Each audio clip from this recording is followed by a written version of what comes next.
Today is Tuesday, November 24th, 2020. Coming up on Roland Martin Unfiltered, former New York Mayor David Dinkins, the first African-American mayor and the only African-American mayor of New York City, has died at the age of 93. We'll pay tribute to his life right here on Roland Martin Unfiltered.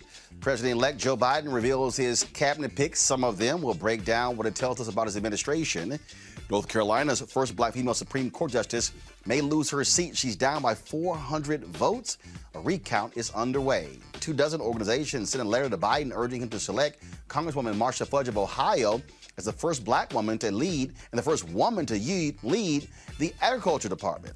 California is cracking down on white supremacist gangs. We'll tell you what they're doing.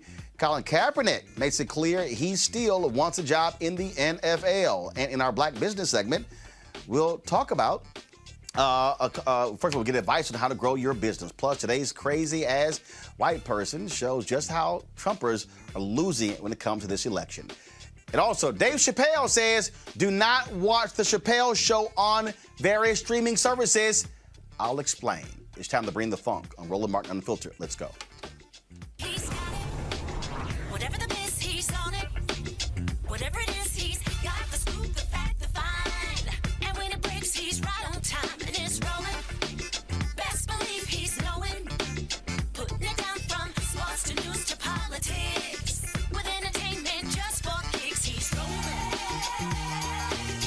It's on go, roll, y'all. It's Roland Martin, yeah. Rolling with Roland now. He's funk, he's fresh, he's real, the best, you know he's Roland Martin now.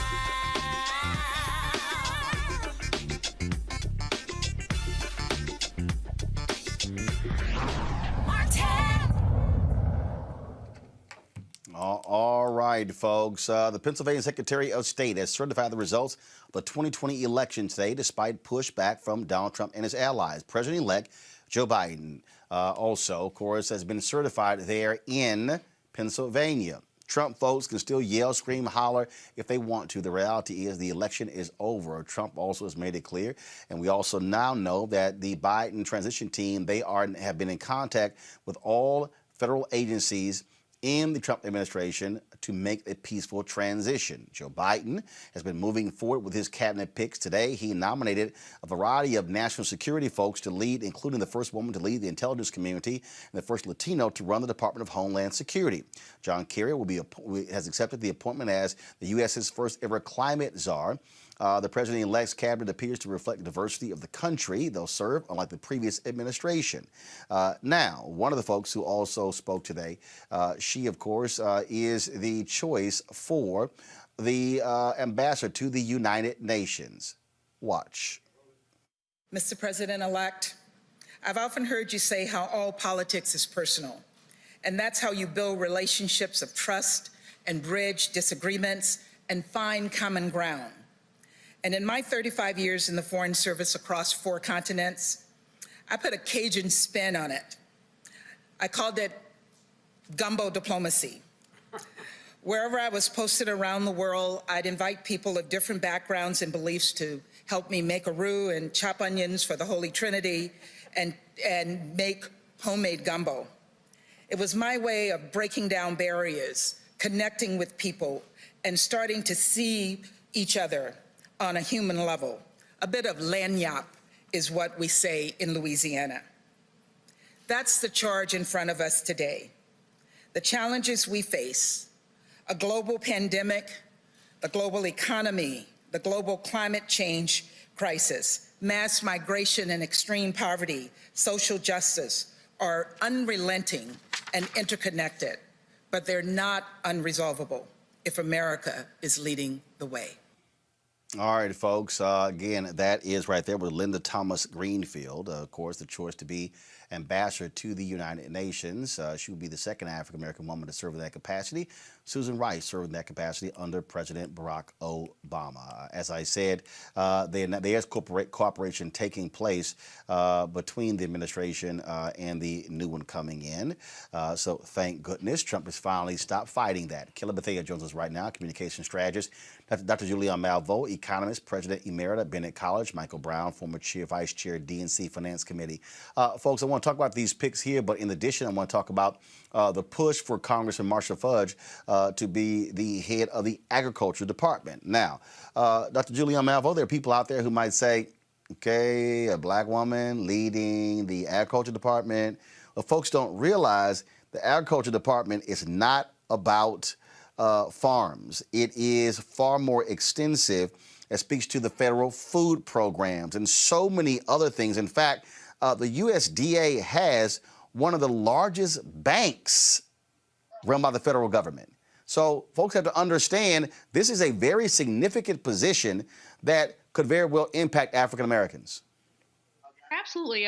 Fudge, I call her Fudge. She's my soror, president of Delta Sigma Theta Sorority Incorporated back in the day. But she has been on this committee. She has been passionately committed to food security, especially for rural people. And people forget, when people say rural, you get a picture in your mind of some white person. Black people are rural too. In fact, many of us, far more than we realize, are rural. And so this is a part of the portfolio of improving the status of African Americans. And it's also a part of the portfolio of attempting to reverse some of the major land loss that we experienced in the 60s and 70s. Mike Espy, as you recall, held this position before and talked about the discrimination in terms of farm loans. I think that Congresswoman Fudge will be able to address some of that, not all of it, but some of it. It's a portfolio that is really perfect for her. So it's exciting to me. Now, you know, the other appointments that hasn't been made, NCNW, 9 Black women's organizations and others have urged President-elect Biden to nominate Marcia Fudge, but we haven't heard from him yet. So we're looking forward to hearing from him. But the other nominations, Roland, I'm not jumping up and down except for the sister as the UN ambassador, and I'm not crying either. This is a group of seasoned people who have had government experience, some of whom, like Kerry, have served in the Senate, so should not expect such a hard time. Biden is playing it like he always plays, cautious. And that apparently is what's working these days. And so let's see what some of the other appointments look like. Well, here's the deal. The reality is this here, Michael Brown. Joe Biden, when you look at Electoral College, sure, 306 votes. The reality is he doesn't control the United States Senate. Democrats actually lost seats in the United States House. And so this notion of being able to govern a lot more aggressively than people originally wanted to do, that's going to be very difficult. What has to happen right now is, can you get your votes confirmed? So much attention is going to be on the Georgia races, because if Democrats are able to win those 2 seats, it will be 50-50 in the U.S. Senate, and Vice President Kamala Harris can break the tie. But what that also does, though, it empowers folks in the Democratic side, such as the senator from Arizona, who's not a hardcore progressive. It empowers a Joe Manchin as well, because they can make all kinds of different demands, because you need every available vote. You can't have anybody on the Democratic side flip to the Republican side. And so it's no surprise that Joe Biden is going to have to govern cautiously, because, again, he doesn't have 52, 55, 57 Democratic senators. Correct. And just as a quick note, I mean, the seats in the House that were lost were previously held by Republicans. Those are traditionally Republican districts that Democrats picked up in 2018. Max Rose in particular is one of those examples, and then it flipped back to Republicans. So it's not as if they were all Democratic seats from the beginning. But nonetheless, they're still lost seats. Understood. You're right. And that's where it'll be interesting to see where Senator McConnell then makes a decision on whether he wants to turn the corner to be a cooperative, if, assuming the Georgia seats don't go the Democrats' way, whether he wants to be a cooperative partnership with the Biden administration. He won't. I mean, I don't know why you even saying that. You know doggone well that ain't gonna happen. If he won't, then our politics are going to remain the same. It's going to be divisive. It's going to be separative. He's not even going to confirm President Biden's cabinet nominees. Then we're going to have the same situation. The reason why 45 appointed some of his secretaries and didn't care whether they got confirmed or not. He just put them in the seats. Clearly, they weren't confirmed and voted on by the Senate, but they still ran those agencies. And if that's the way McConnell wants the government to run, then I guess that will happen unless it's somebody that he already has a relationship with. That's why I think what President-elect Biden has done is very smart.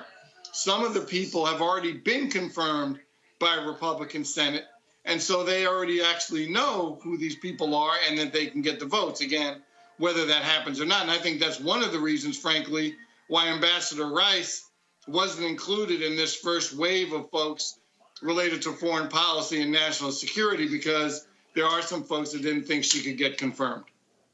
Again, Kelly, what this boils down to, you look at the pick for the United Nations, and a lot of people have been saying, okay, but we're not seeing more. Again, we haven't seen Health and Human Services, Defense. We haven't seen Commerce, Interior, all of those agencies. And so far, we've only seen the national security picks. And so, again, we're going to be seeing more. But the other thing that I said on this show just yesterday, we also not just want to look at the cabinet picks, who's going to be their chief of staff, who's going to be the number 2 in the agencies, who's going to be in the top tier, because that's really how things actually get done in these agencies. Absolutely. I agree with you about people being a little bit anxious regarding these nominations and appointments and what have you.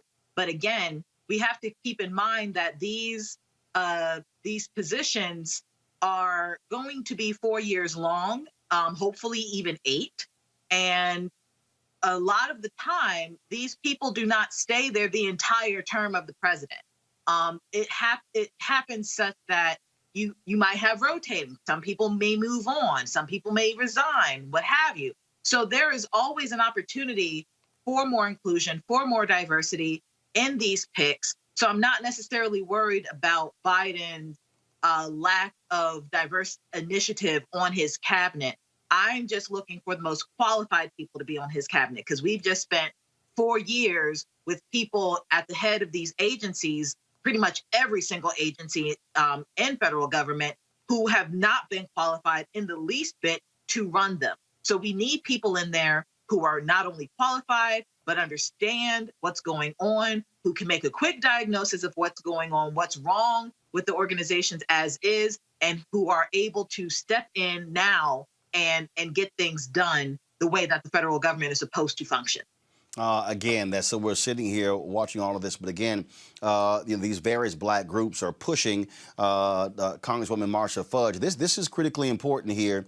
It's NAACP and others, and they'll give a coalition of African Americans out there, Julian, who are making it clear to the Biden administration that they want to see diversity. They want to see black people, specifically black women, in leadership positions. And so this is just one of those positions, this push for Congresswoman Marcia Fudge. And again, I really want people to understand, when you start talking about these agencies, we're talking about billions of dollars.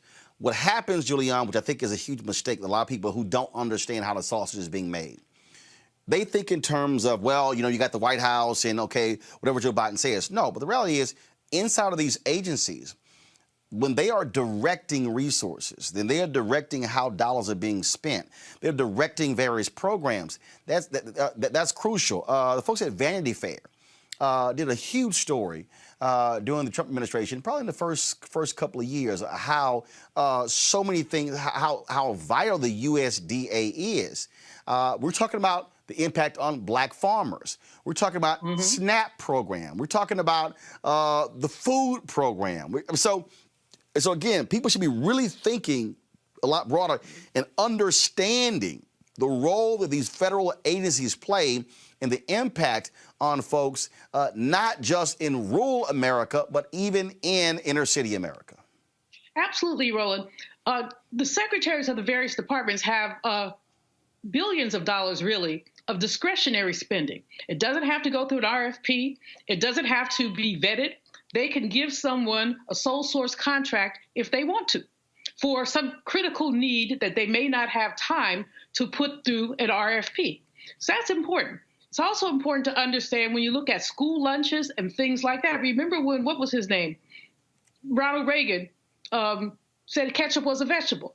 And we all thought it was a big joke, but really what it meant is that there was no requirement for people to have healthy school lunches. Now, thanks to Michelle Obama, we've backtracked on some of that, but not all of it.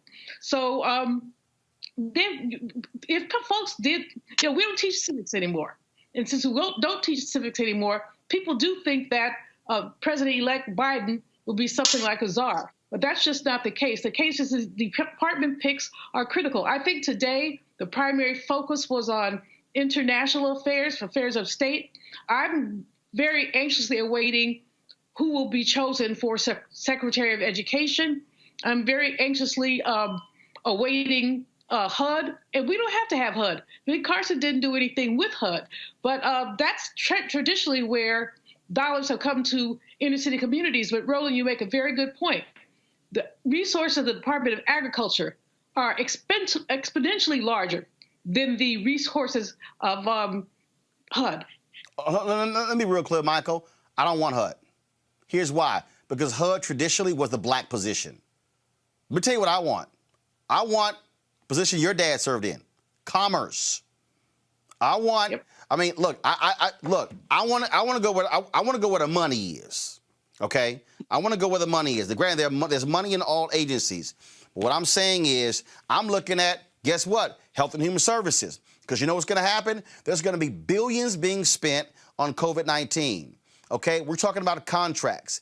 We're talking about the protection of folks there as well. I want to see high-ranking African Americans in the Department of Defense, Pentagon, same thing. And so I'm talking about where the money is. I totally understand Julian's point when it comes to housing, but again, historically, housing was the black cabinet position. We saw what happened when African Americans, transportation, that's highway contracts. Again, I need people to understand, we're talking billions and billions of dollars that are being spent, and black folks are frozen out of the federal agencies. We need to be following the dollar. And that includes SBA, the Small Business Administration, which also has those kind of large dollars that they can give out to, obviously, small businesses around the country, in particular minority businesses.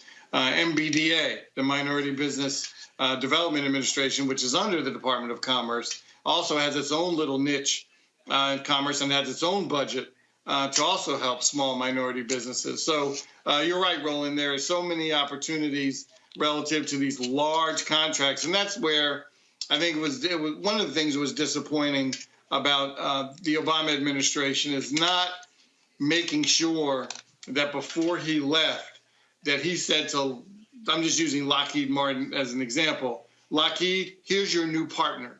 It's an African-American business that they will now be your partner on these contracts to help build that wealth within the African-American community, because only a president can do that. Yes, you may have some conscious CEOs at places like a Lockheed Martin that may say, you know what, we need a black or a Latino-owned company to be our partners. But unless the president says, do it, or the head of the Department of Defense or at the Pentagon, it's not going to get done. So you're right about following the dollars, and we'll see where the president-elect points those positions. All right, folks, let's talk about what's happening in California. As part of California's efforts to crack down on white supremacist groups, 102 people now face charges as part of an investigation by state and federal authorities.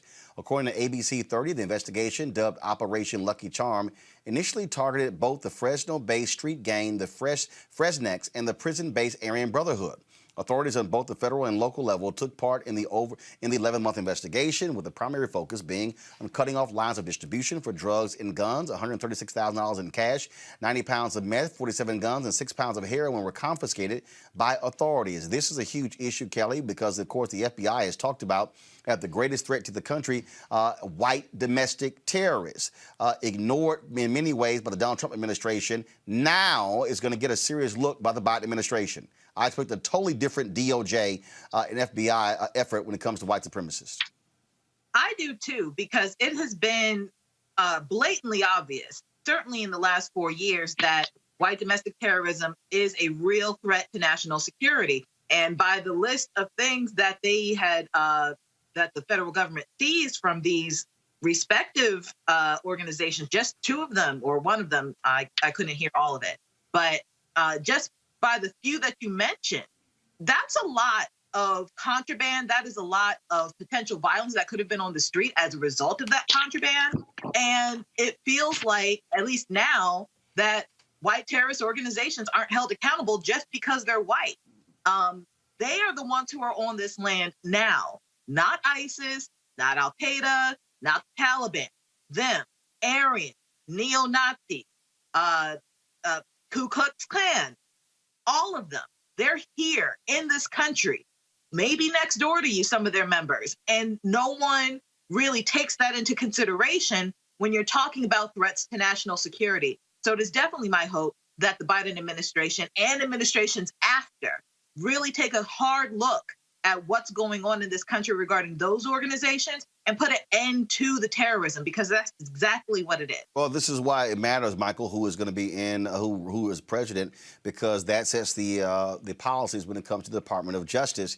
And if the FBI has made clear that white domestic terrorists are going to be a problem in the future, you damn well better have a Department of Justice and an FBI, a DEA, and others who are targeting them, because that has a direct impact on the lives of black people.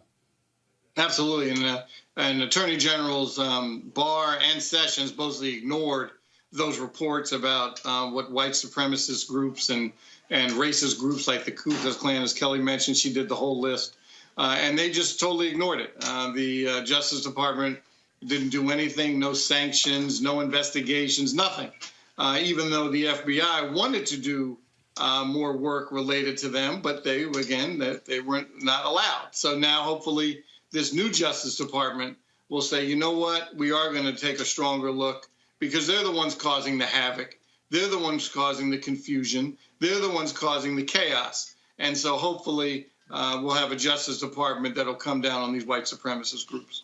Folks, let's talk about coming down. OxyContin maker Purdue Pharma has pleaded guilty to 3 criminal charges and admitted it played a role in contributing to the opioid epidemic that killed hundreds of thousands of people in the last 20 years. In a virtual hearing today with a federal judge in Newark, New Jersey, Purdue Pharma admitted it impeded on the U.S. Drug Enforcement Administration's efforts to combat the addiction crisis. The company will have to pay $8.3 billion in penalties and forfeitures. Many activists are upset and say the family who owned Purdue Pharma needs to pay a price as well. Julian, here's the issue here. Fine, you plead guilty to criminal charges. Who goes to jail? Exactly.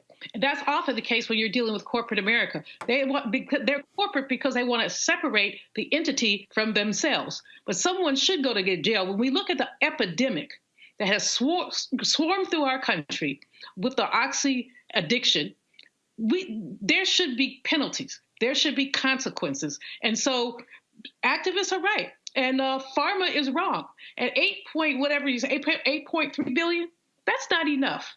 That's really not enough. What they need to do, which we've done in other cases with other companies, break that sucker up, break the company up, and put some of their assets into a recovery program, endowment for recovery. Make sure that they never cross that line again. That is the real issue here, Michael, that bothers me immensely when you have these cases here where they plead guilty to criminal charges, but it's like, no one goes to jail. I'm sorry. What they did is no different than the people who were busted for crack cocaine and selling street drugs on the streets. In fact, they had an even greater issue than what happened on the streets. And again, when you're a corporation, you just pay some money, $8.3 billion. Nobody goes to jail. We're all good. And frankly, this is a nonpartisan issue because it happens in both administrations. Obviously, coming out of the Great Recession in 2008, the housing crisis, obviously all those banks, nobody went to jail. There were a lot of fines and a lot of guilty pleas, but nobody went on vacation or on retreat, as my mother calls it. So from my standpoint, and that's again during a Democratic administration, happened during this administration. So you're right. Corporate America has they have a great strength, and that's their lobbying efforts on Capitol Hill within the administrations, and they make sure and jobs. Remember, they have a lot of jobs in these different congressional districts around the country, and so they're under. They have a lot of leverage with folks and say, well, if you do this to us, then some jobs will get cut, revenues will get cut. And so that fears a lot of elected officials, and that's why they have so much leverage. Folks, so we've been talking about, of course, the federal elections, but let's not forget state elections still matter. In North Carolina, a recount is almost complete in the race between Chief Justice Sherry Beasley and her challenger, Paul Martin Newby. Beasley is the first black female to serve as the state's Chief Justice, and it looks like she could lose her seat to conservative challenger Newby. Now, Beasley asked for a recount after seeing that Newby took the lead with only 400 votes. However, as counties across the state finalize the recount, it appears Newby is maintaining his lead. If Beasley were to lose the race, it could have a major impact for the future of racial justice in North Carolina. One of the things that happened here, and folks, she was one of the folks who we interviewed. We were in Raleigh, North Carolina, broadcasting our show in October. We actually had a chance to talk with her, and here's what happened here. So Newby, this is a video here of me interviewing Sherry Beasley. Newby was upset when the governor, Roy Cooper, named Sherry Beasley as Chief Justice. He felt, as the person with more seniority, the job should have gone to him. So what did he do? He chose not to run for his seat on the North Carolina Supreme Court. Instead, challenged hers.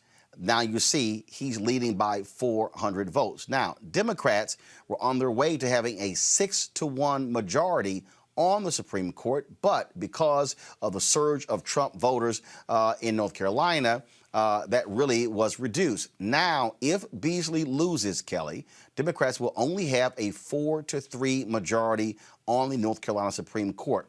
Why does that matter? It was this Supreme Court that ruled against racial gerrymandering. It was this Supreme Court, when Democrats took control, that stopped a lot of the craziness that was being done by Republicans in the legislature. This is an example where we talk about the Supreme Court on the federal level. This is an example of what happens when you have a Supreme Court that is not a hard right conservative, largely made up of white men. And so Beasley losing is going to be a huge blow to justice in North Carolina. But this also should be an example for anybody out there who says my vote doesn't count. This is an example where it does.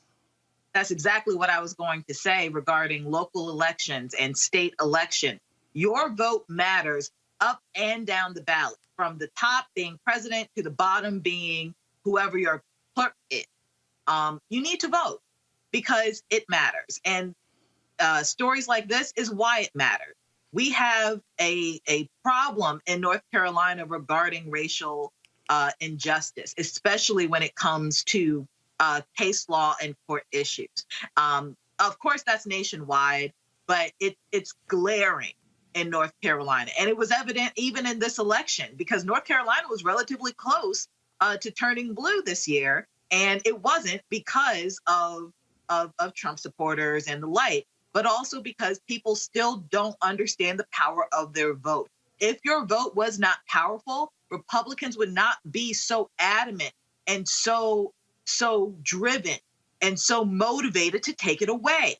That's how powerful your vote is. People who do not know you want to take away the one thing that is your utmost constitutional right in this country, the one thing that you can actually exercise regularly as elections go on. So I am looking at this very closely, hoping that she does keep her seat. And if she doesn't, North Carolinians definitely need to be on that court's butt in terms of how they judge, how they interpret law, and making sure that the issues such as gerrymandering, such as any type of de jure segregation, doesn't continue to happen, because it sets precedent. And we don't need that kind of precedent anymore. We're trying to eradicate that kind of precedent. Julian, is also important because when you talk about not just racial gerrymandering cases, when you also talk about death penalty cases, when you talk about so many other cases. Look, the guy who was accused of stealing some lawn shears in Louisiana, even though only because the story became a national story that he later got released. But the Louisiana Supreme Court affirmed that decision 5-1. Who was the one vote? The black woman who was the Chief Justice on the Louisiana Supreme Court. And so these are elected positions in a lot of these states. This is why you have to vote in all elections, because, trust me, Newby as Chief Justice is going to be ruling a hell of a lot differently as a right-wing white man than a black female in Sherry Beasley. You know, Roland, part of the challenge, as you say, you have to vote in every election. Part of the challenge is a lot of people don't vote down ballot. We got a lot of attention in this election at the top, but less attention at the bottom. And activists have to, as we're telling people to come out to vote for, frankly, this time it was Biden, but it wasn't always. You ought to also look at some of these local elections. That's why LaTosha Brown is so powerful, because she basically immerses herself in communities to figure out what races people care about. And then as she looks at the ones people care about, she is able to galvanize them. This man who the way that he went about this was nothing but mean-spirited. Of course, he has the right to run for anything he wants to run for, but his white male privilege and arrogance made him decide that he was going to knock this black woman off the Chief Justice seat because he thought he should have had it. Well, they always think that they should have it. I mean, they think they should have everything. And the issue is that as our country changes, no, seniority is not going to be the only way things are apportioned. People will also apportion things in name of diversity. And that's why Justice Beasley was appointed. She's extraordinarily capable. She was no affirmative action pick, but she brought diversity to the table. And that's really important. Michael, again, moving forward, when we talk about these various states, when we see a right-wing federal Supreme Court, these state Supreme Court positions are going to be even more important. And because the Supreme Court refused to speak on political gerrymandering, kicked it back to the states, well, guess what? If you already got gerrymandering in the state level, you're always going to have black folks disenfranchised and Democrats disenfranchised when Republicans control both chambers and then control the top positions in the state. Yeah, and it's unfortunate. I'm not sure. I don't know the trivia answer for how many black women are chief justices of their state Supreme Courts, but I imagine it's not that many. And so the fact that Justice Beasley was one of them and was in a tight race, I'm not sure where the money was going. I'm not sure how North Carolina sets up their ballots after a president, what comes after that. Is it judges? Is it congressional? Is it Senate? I'm not sure. But as the rest of the panel has mentioned, voting up and down the ballot is extremely important, but so is money. And I don't know, hopefully she had what she needed. If she didn't, it's a shame that we didn't do enough to make sure that she had what she needed to fend this guy off.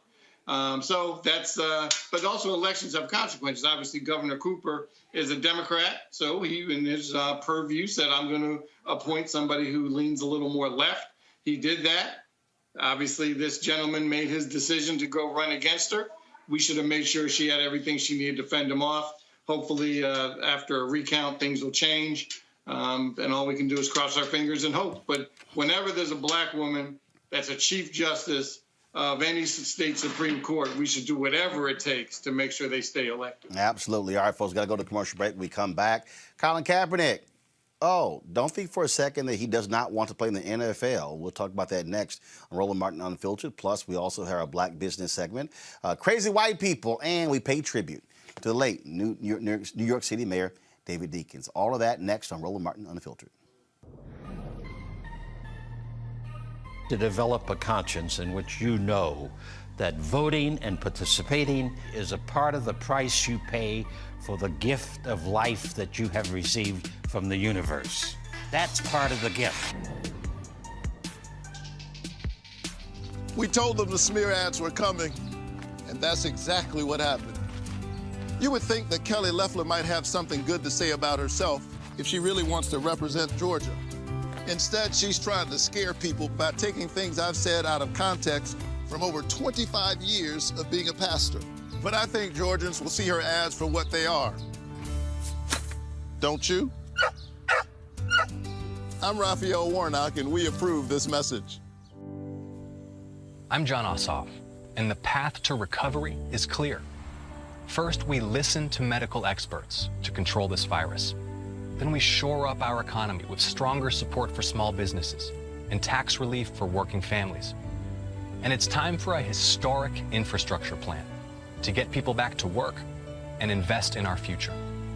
We need leaders who bring us together to get this done. And that's why I approve this message. We have to try and get to young people and make them matter, especially Latinos, because like you said, we're the fastest growing demographic in the country. I myself talk to people all the time. They're like, the kids in my family that are now eligible to vote, they're like, yeah, but you know, it's just such a big task. It's so overwhelming. And I'm like, yeah, we're not changing the world in one day. We're just trying to make a small difference, and you do matter. Your vote does matter. This is Judge Mathis. What's going on, everybody? It's your boy Mac Wiles, and you are watching Roland Martin Unfiltered.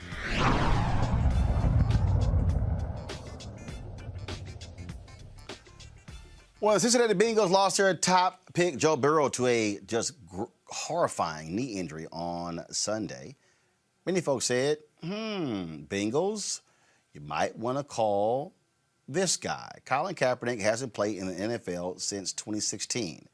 But he sent a reminder, folks, roll a video, please. But he sent a reminder to all 32 teams that he's ready to play. This was the video that he tweeted out, his workout on Monday, saying 1,363 days of being denied employment, still putting in work with Eric Reed. Still, come on, y'all, let's go. Thank you. Still going hard, 5 days a week. Hashtag still ready. And, of course, Eric Reed, he played with him in San Francisco. Keep playing the video, please. Thank you.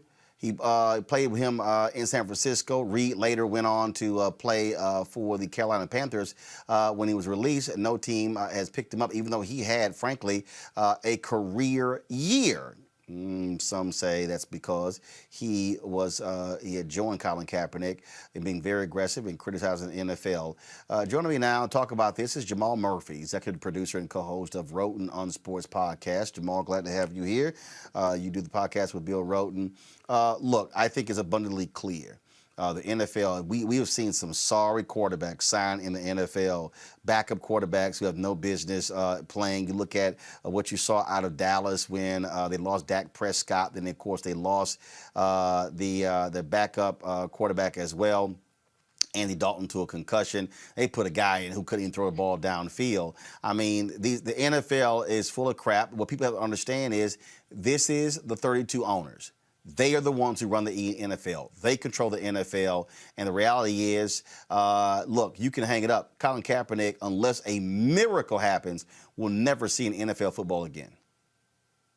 No, I totally agree with that. That time has come and passed. Anybody who thought that Kaepernick would get another chance, that's not going to happen. If it were going to happen, it would have happened already. I've always said that the smartest thing the NFL could have done early on in the process would have been to sign Kaepernick, and they could have avoided, all this controversy, and they could have come out looking like they actually cared, like they pretend to. But yeah, the time, thinking that that NFL is going to switch up, their thought process and sign Kaepernick at this point, it's not going to happen. In fact, I think you touched on the bigger issue. The real issue is Eric Reed, who, like you said, had a career year last year, is only 28. A great safety in the league. And because he stood up for Colin Kaepernick and spoke his truth and Kaepernick's truth, he, as Kaepernick, is also being blackballed. So it's like, in effect, they're doing it again right in our face. I use whiteballed instead of blackball. Okay. That's what I use to describe this. And again, that's what you're seeing. And look, as far as the NFL, unless they pay a price, unless people get far more aggressive in saying thanks but no thanks, they're just going to move along that whole deal with, Jay-Z and also giving money to the Players Coalition. Nah, chump change. What they're saying is we're going to make an example out of Colin Kaepernick, out of Jason Reed. Basically, y'all didn't say Toby. You kept saying Kunta. Fine, you're going to stay that way.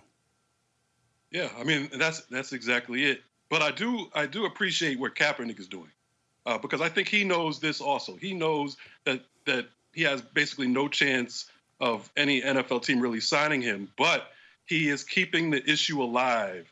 And I always say we should hashtag never forget what the NFL did to Kaepernick and what they're doing to Reed, because it's going to be a forever stain on the NFL. So I appreciate Kaepernick every chance he gets, putting a video out saying I'm still in shape, I still can play. We know it's not about talent at this point. When you have people like you mentioned, you have Joe Flacco playing for the Jets, you have Ryan Finley in Cincinnati, whoever the Jacksonville quarterback is, I don't even know. You got Drew Lock in Denver, Nick Foles and Trubisky in Chicago, Nick Mullins in San Francisco. These people are not even close to what Kaepernick was. And I didn't even mention Alex Smith, who he beat out already, who now is starting for the Washington football team. So, no, I agree wholeheartedly with everything you're saying. And I think it is important, I think, for him to keep doing this and to keep putting this out there because, I mean, look, Tom Brady is in his 40s and he's still playing. And so guess what? I say this as far as Colin Kaepernick, keep putting them out there and make them have to deal with this every single year until you physically can't play again.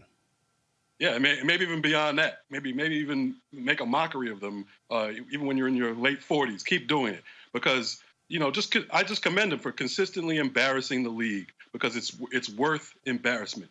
And again, they're doing it again to Eric Reed, and no one's really even talking about it. Okay, this like I said, a 28-year-old in the prime of his career had a great year last year because he knelt with Kaepernick and continued to speak out against the league. They obviously whatever backlash they got for doing this to Kaepernick, for whiteballing Kaepernick, doesn't matter. It's all lip service because they did it again to Eric Reed. All right, then. Jamal Murphy, executive producer and co-host of Roten on Sports podcast. Man, I certainly appreciate it. Thanks so much. Thank you. All right, then, folks. We're going to take a quick break. When we come back, we're going to start our tribute to David Dinkins, of course, the first black mayor of New York City, the only black mayor of New York City. First up was going to be former Ambassador Andrew Young. He is next on Roland Martin Unfiltered. I think you got to understand who's on the school board, who voted for the judge that's going to lock your ass up. How about all these people that's running around in your community that be up at 8:30 in the morning and you never see them because you roaming around at 3 in the afternoon? They got voted in. They go to the government office buildings that you don't know until you get in trouble.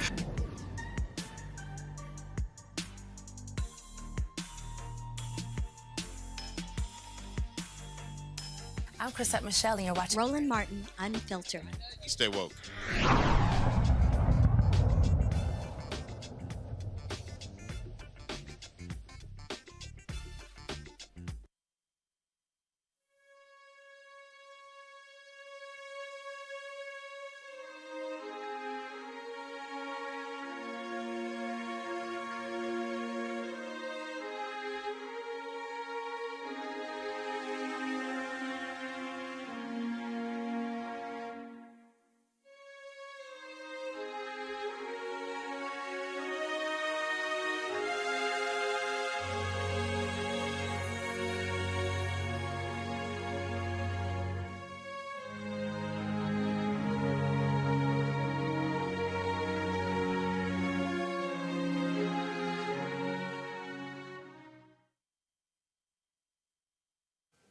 David Dinkins, the first and only black mayor of New York City, died last night at the age of 93. He passed away Monday evening at his residence on Manhattan's Upper East Side.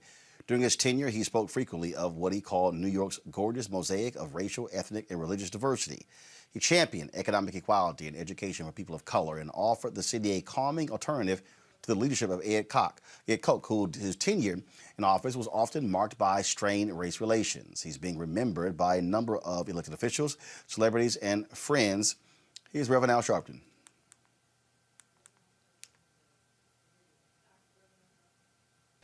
The loss of David Dinkins is the loss of a great giant.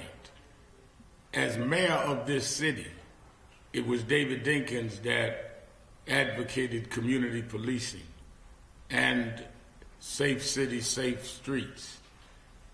But let us not forget he also called for what now has become a movement that is worldwide around Black Lives Matter. David Dinkins took a knee against police brutality before Colin Kaepernick did. David Dinkins never stopped standing for what was right. He was a kind and gentle man, but a warrior. He knew how to fight without being abrasive. He knew how to take a stand without being offensive. People of the white community, David Dinkins became the first black they ever voted for.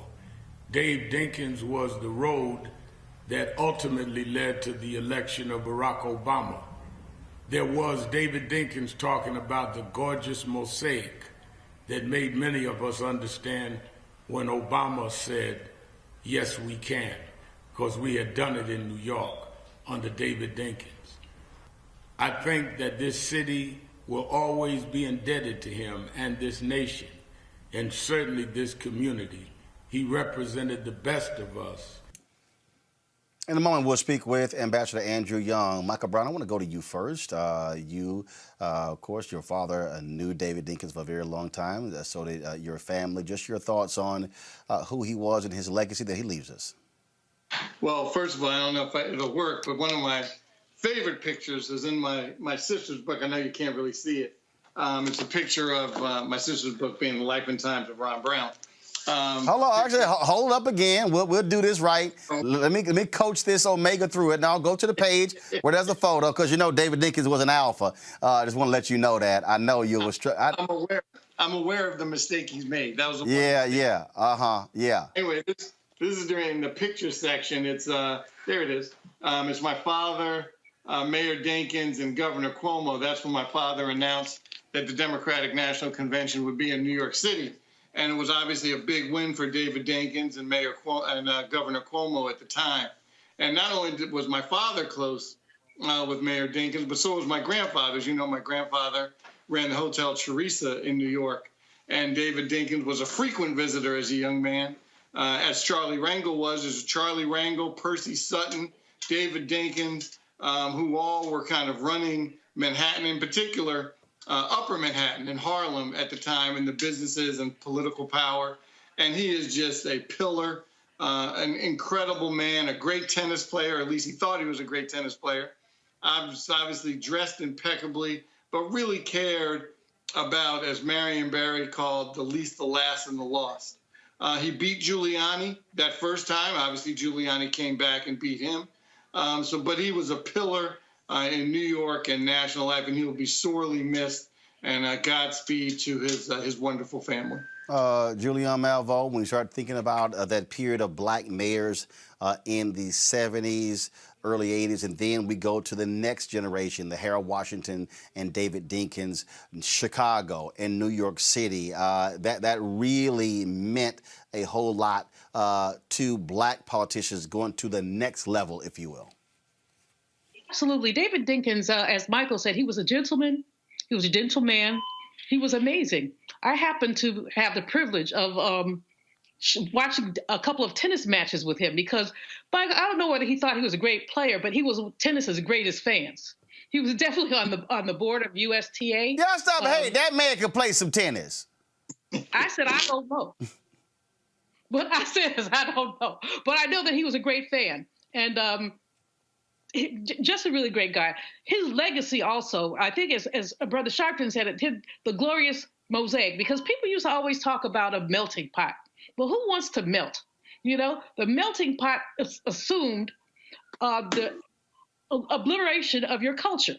You're in a pot and everything gets all whatever, smushed up. But the mosaic really talks about the strength of every piece in the continuum.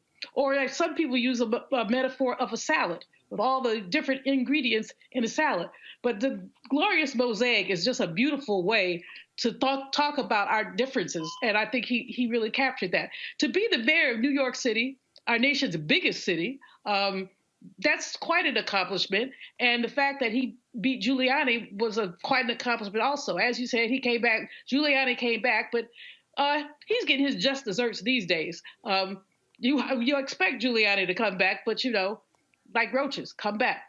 But Dinkins, you know, he left a legacy. He left his footprint in New York, and he provided an example for contemporary mayors like a Lori Lightfoot in Chicago, like my girl London Breed in San Francisco and others, because he managed it. He really managed it, and he managed it without rancor. We're going to hear from a little bit later from Congressman Hakeem Jeffries on this, Kelly. But the reality is he had to deal, like many African Americans who become the first of these cities, significant racism and vitriol. Folks talk all the time about racism in the South. Dr. King said he faced the level of hate that he faced from white folks in Chicago. He said he never saw that level of hate. In other cities. And Kelly, actually hold tight 1 second. I want to pull up Ambassador Andrew Young. Ambassador Andrew Young, I want to, if you can answer that, Ambassador Young, what I just said, that the level of vitriol and hate that David Dinkins had to deal with running for mayor and then being mayor. I said Dr. King said he faced a level of hate in Chicago he didn't face anywhere else in the South. So this whole idea of how great and wonderful the North is, Dinkins felt that in every single day he was mayor. You know, the day I came, the very first weekend that I came to New York to be ambassador to the United Nations, I had promised David that I'd go out campaigning for him when he was running for borough president. And he said, "You can't go with me, you're the ambassador." I said, the only way I got to be an ambassador was folks voted for me in Congress. And I said, we going, where do we start? And so we campaigned all over Manhattan. He was running for Manhattan borough president. But I go back to David Dinkins when I was a 16-year-old. He came to Howard out of the Marine Corps, and I came up from New Orleans as a teenager. And he was the dean of pledges that took me across Alpha Phi Alpha in 1949. And I tell you, he took me as a boy from down south, and because he always dressed nice and he was always so cool, he made me want to be like him. While I was here in New York at the UN, he tried to get me to stay, but I said, no, I don't know whether I said, I got to go back to Atlanta because Maynard cannot run again, and we have to keep that seat. And it looks like I'm going to have to run for mayor. But it was the friendship from really 1948 to a couple of days ago. I called him to talk to him about Joyce passing. And I tell you, it's probably my longest standing friendship in the world. From 1948, 2020. And you talked about pledging there at Howard University, him being the dean of pledges. Folks, go to my iPad. This is a photo our frat brother Philip Lewis put out. This is a photo of, and you and David Dinkins are in this photo here, a group of alpha men there at Howard University. Yeah, I went there as a little boy, and I came out pretty much a man. I had to get the finishing touches down in Georgia, Alabama, and Mississippi. But what you say about Chicago is mostly true, but the difference was not the degree of hatred. The difference was the numbers of people. It was usually 100 or 200 at most in the South, but it seemed like there were 10,000, 15,000 people that were harassing us in Chicago. And so it is, well, race relations and racism is all about understanding each other. And it's harder to do in a big city than it is in a small town. And I think I love New York because Dave Dinkins loved New York. And because I walk the streets of Harlem. Actually, I've lived there Lived there in 57 to 61. Then I came back at the UN in 77. So I like my time in New York, and I love the people in New York. Class. David helped me to meet the best people in New York. He was always impeccably dressed, and the times that we met always was a calming, soothing personality. Was that how he was from the moment you met him? I never saw him anger. Never saw. I mean, he was always sort of just that very. When you keep hearing gentleman. Back in the old days, alphas were taught, don't get mad, get smart. You use your brains and not your brawn. And I grew up in New Orleans, right down the street from the Nazi Party, so I got it from 4 years old on, from my father. That was my talk. White supremacy is a sickness. You don't get angry with sick people, and you don't let them get you upset. And you stay cool no matter what the circumstances. David lived that, and I've learned to come pretty close myself. Last question for you, sir. He lost his wife last month. He passes away at 93, and one of the things that was really important here is that he was still endorsing candidates, folks who were running in the primaries this year in the general election. He never stopped supporting the next generation of young politicians, especially African American. Well, you know, he started in the Marine Corps before he came to Howard. And he had that Marine Corps discipline.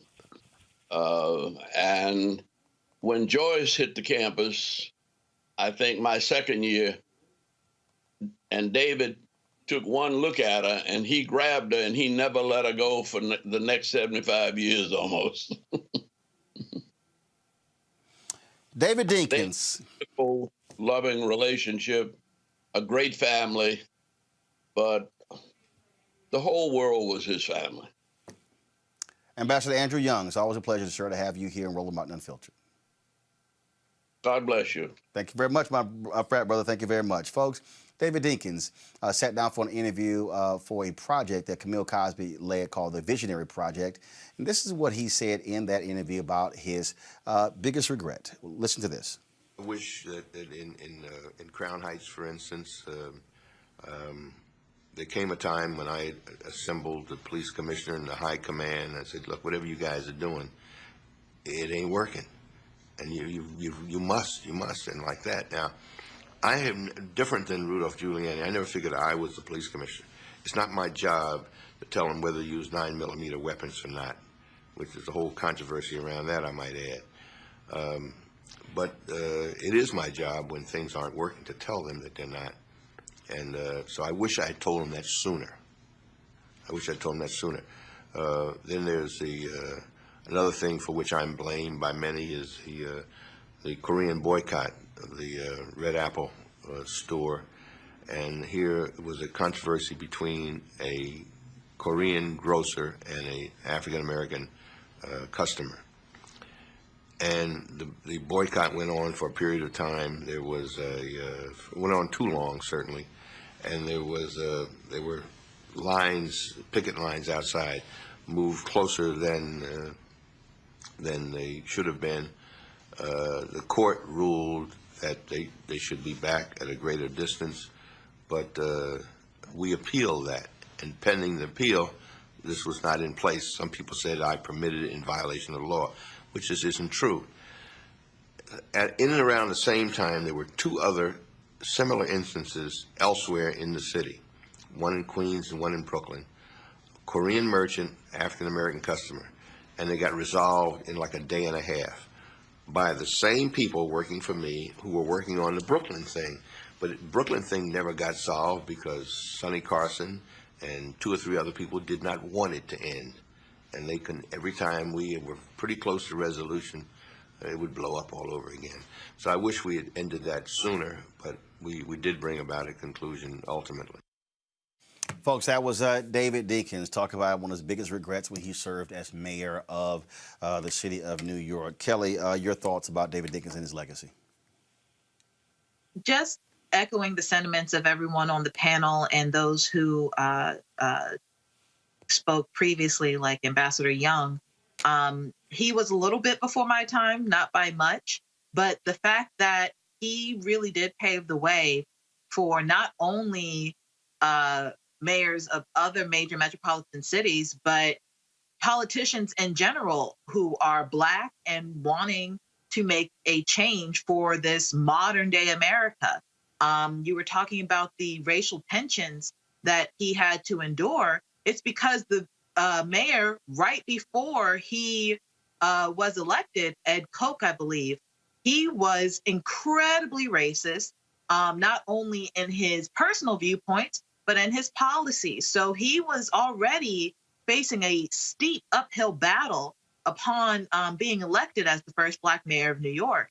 And all things considered, from what I've read and from what family that I have experienced under his tenure as mayor, he did the absolute best he could with the tools that he was given at the time. So taking all of that into consideration, his legacy will definitely be one to revere and to look back on and to study and to reflect. And him being missed is without question. But the fact that his legacy remains and it is still so strong and still so inspiring, that can't be, that's nothing small to look at. That is something that we will be looking at and studying for years to come. So my condolences for his family. Gotcha. This is may he rest in peace. This is the Film Archive of New York City. This is the video where he was sworn in as mayor of New York City. Again, so many different tributes are pouring in all across the country. We're going to be talking with a couple of officials there in New York in just a second. Tish James, she is the Attorney General for the state of New York, and she quite busy these days. We won't get into that right now, but she is taking the time to share her thoughts about the late David Dinkins, the first and only Black mayor of New York City. Attorney General James, glad to have you on the show. Thank you so much, Roland. Listen, my heart is broken, but what provides me with consolation and dries my tears is that he's home at rest. And he's home at rest with his lovely bride. And so individuals who are married for that length of time, usually they die of a lonely and a broken heart. So may they rest in peace and power. He was a mentor to me. He swore me in as the first Black woman elected in the city of New York as a public advocate, and then swore me in again as the first Black woman elected in the state of New York as Attorney General. And he was my professor also at Columbia University, the School of International and Public Affairs. And he will be greatly missed.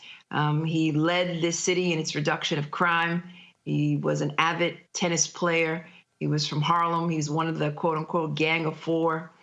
The only one left these days right now is Congressmember Charlie Rangel. I'm going to miss him. I'm going to miss him. He had this effervescent light that continues to shine. And so I'm going to pray for his soul, but more importantly, I'm going to pray for more individuals in public life like him. This was what you posted. I was so honored to have David Dinkins hold the Bible at my inaugurations. Without him, I wouldn't be here. New York has lost a titan of our time, but he has gone home to reunite with his beloved Joyce. May he rest in power. He was always dapper. I see him rocking that bow tie. He was always clean. I never saw him ever dressing down. Always clean. He used to say that when he was the mayor of the city of New York, he would change on several occasions because he wanted to always have a crispy suit on and a crispy T-shirt. He always wanted to, represent the best of people of color and as well as the mayoralty, not only in New York, but across the nation. When we talk about that next generation of black politicians, when you look at the history of New York City, you talk about Adam Clayton Powell, then of course Charlie Rangel coming behind him. Then you see this wave of black elected leaders in the 70s and 80s, and then of course he becomes mayor. So in many ways he was that bridge for that new generation of, again, those old poles who had to deal with the rough and tumble politics. It's still rough and tumble, but it was really, I mean, again, the level of racial animosity that he had to battle every day was just vicious. That's right. I mean, listen, there was racial animus then. There continues to be racial animus, but they had to overcome so much. You know, I worked for 10 years under the stewardship and the leadership of then Assembly Member Al Vann, who worked on community empowerment. And there was this this heated exchange, or I should say there was always this divide between Brooklyn and Harlem, the politics of Al Vann and the politics of the Gang of Four. And that is infamous in the annals of history in the city of New York. And they would always, the question was always, where was the black power base? Was it central Brooklyn or Harlem? And I can recall when there was attempts to elect black mayors prior to Mayor David Dinkins, and there was always this divide, this rift between Brooklyn and Harlem. But they all came together behind the clerk, David Dinkins, who served in the legislature, who was one of the founding members of the Black Caucus, and then went on to become the first black mayor of the city of New York. And he did so much for the city of New York, and he elevated the hopes and dreams of countless number of children of color. And you're absolutely right. We stand on his shoulders. I and so many other black elected officials in the city and the state stand on this giant of a man, this gentle giant whose flame continues to burn in the hearts and souls of all of us, including myself. I will always remember him for what he did for me and for the city of New York. And so may he rest in peace and power. And again, my condolences go out to his son. Tish James, Attorney General of the state of New York. We certainly appreciate it. Thanks so much. Got a feeling I'm going to have you on this show a lot more after January 20th. Thank you. I appreciate it. Thank you so very much. Michael Brown, I keep going back to that whole point of the kind of hell that he had to deal with. And I don't think people really, I mean, I'm talking about, you know, folks who've been born the last 20 years. I mean, you know, look, you look at, you know, Black Lives Matter protest, but when you had the entire police department, fire department, when you had just, I mean, the racism that was coming out was just unbelievable, and folks would swear, Michael Brown, they would swear we were operating in the 1950s and 1960s when Dinkins was mayor of New York City. And not to give any kind of history lesson to New Yorkers, but obviously New York is in the north, considered Yankees. But New York was a very, or some would still say is, a polarized, racist city. You have different parts of Manhattan. Not every part of New York City is progressive and has a certain kind of person. You have other boroughs in New York and other sections of those boroughs that are very difficult related to people of color, both Latino and black. And David Dinkins was able to kind of build a coalition, at least to win election. Then to govern was the other challenge that he had. And governing, clearly what you just mentioned, which with the police that were against him because they thought he was too soft on criminals or on crime when he was trying to obviously lift people up and not put him in jail.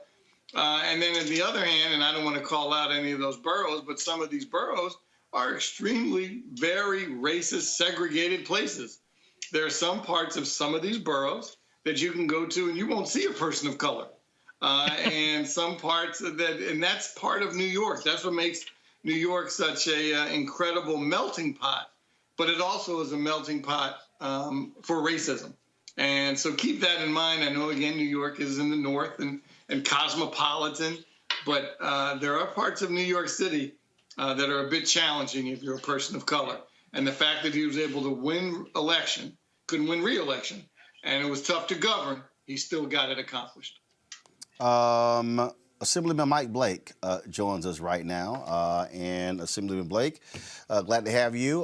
We are both Alpha brothers, and we lost a big giant, a big legend among Alpha in David Dinkins. We just had Ambassador Andrew Young, who talked about what it was like to pledge with David Dinkins as your Dean of Pledges. You know, Brother Martin, you know, we lost a Titan today, and in his honor, I'm wearing my black and old gold and have on my life member pin, which obviously you can appreciate. You know, to be a black man in New York, a black man in politics, to be a brother of Alpha Phi Alpha Fraternity Incorporated, be a brother of the 100 Black Men Incorporated. David Dinkins was the epitome for all of us. And you know, when you think about what he had to overcome to get to a place of becoming mayor, where he won a very close election in a divided city. He lost a very close election where race was used to divide. And in the midst of all of that, he still was focusing on healing everybody and creating unity. You know, he was a titan. And I think about the moments that I was able to spend with him over the years, including at the African American Day Parade on last year in Harlem, including just being around him at different events. And when you hear, you know, Mayor Dinkins say, Brother Blake, it shows you that there are Titans that are still among us, and we lost a legend last night. This is a photo you posted on your Twitter account. I think it was at that parade. Of course, he was a grand marshal. You see sitting next to former Congressman Charlie Rangel. That's two of the gang of four right there. And of those four, Charlie Rangel is the last remaining one. And Rangel also a fellow Alpha brother. I mean, people don't understand what it was like if you needed something to move involving black folks. Those were two of the folks you had to go through. I mean, you think about when they talk about Rangel and Dinkins, you know, Basil Patterson, Percy Sutton. You know, that was the core of everything, and it demonstrated to everyone what was possible when you believed. And I enjoyed, and you would appreciate this, Brother Martin, when you're talking to one brother and there's that other brother that just can't wait to jump in on the story, and the other brother is David Dinkins, right? And, you know, that photo was the epitome of it. I was introducing him to Adam Farnay, who was one of my mentees, and I had that joy of saying, I want to introduce you to one of my Alpha brothers who's involved in politics, John Jay. And Brother Dinkins just had that subtle laugh, like, no, let me tell you how the story really went. And he just commanded the moment and commanded the presence all of the time. And, you know, but I tie it together in that when you are the first and only black mayor of the most critical city in the country, and still people can approach you and you would call them your brother, that's what made David Dinkins who he was. And I just think, I don't think the current generation can appreciate the magnitude of the man we just lost, and how everything is transformative because of him. And quite frankly, it will prepare us for 2021 as we need healing, because his whole framing of talking about the gorgeous mosaic and his whole vision of we need to heal and unite, that was the epitome of David Dinkins. Assemblyman Michael Blake, we surely appreciate it, sir. Thank you so very much for joining us for our tribute to David Dinkins. A5, my brother. Thank you. All right, brother. A5. Folks, Richard Chambers posted this on Twitter. He said, the former mayor of New York City, David Dinkins, has died at age 93 on St. Patrick's Day, 1991. He joined a gay Irish group for the parade. He and the group were booed and taunted for 40 blocks while crowds threw beer at them. LGBT groups were then banned from the New York City parade till 2016. Julian, we know that story. We know that vicious riot led by Rudy Giuliani, and then the constant attacks on his character. And again, the parallels to Obama, Julian, are amazing. The folks saying, oh, he was lazy, and oh, how New York City declined under Dinkins, America declined under Obama. I mean, the people really took the time to study the hell that Harold Washington went through when he was mayor of Chicago, the hell that Dinkins went through when he was mayor of New York City, and then what happened when Obama becomes president. That white fear of black leadership is abundantly clear. Absolutely, it's historic. I mean, if you look at the end of enslavement, they tried to curtail us, curtail our ability to accumulate wealth, to vote. There were black men in the Congress. And then after Reconstruction, well, Blanche Bruce, he couldn't run again. So we have had a history of oppression. And then you add, Michael Brown said he wasn't going to mention a borough. Well, I will. It's Staten Island. And Staten Island has mostly, not mostly, but a heavy concentration of police and firefighters live in Staten Island. And they were among David Dinkins' most vociferous critics, simply because it wasn't necessarily that he was being soft, he was being contextual. When you look at some of the crime that young black people were accused of committing, and as we know with the Central Park Five, everything that people were accused of did not happen. Dinkins had to hold his head up with dignity, and he never wavered from that.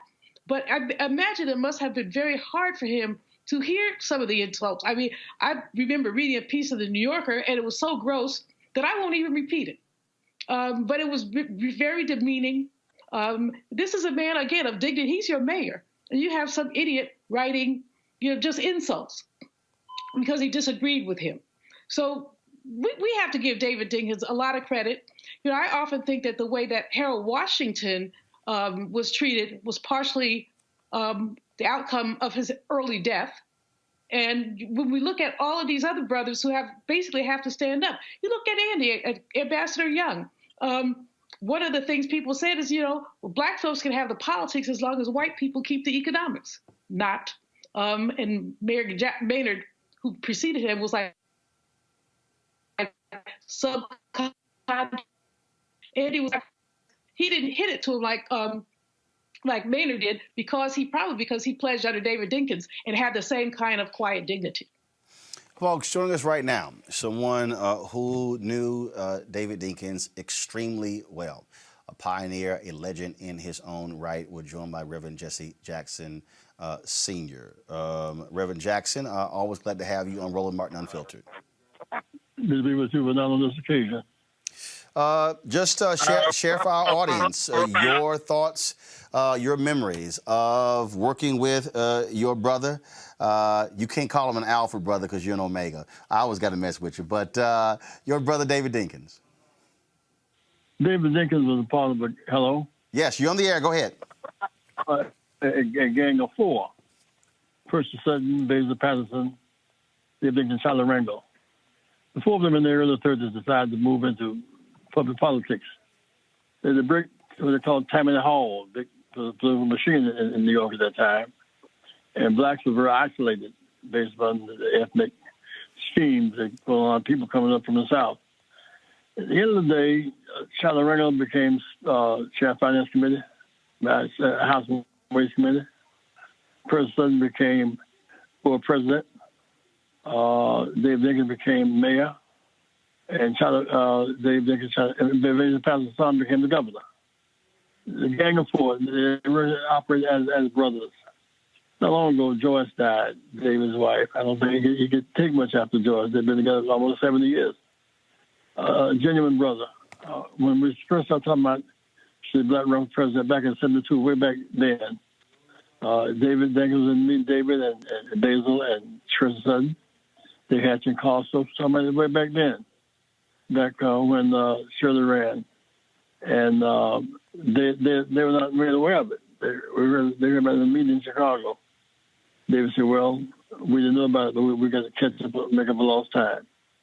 And he had the gentle will about himself. And he did a heck of a job as mayor. And he brought crime down. expanded economic.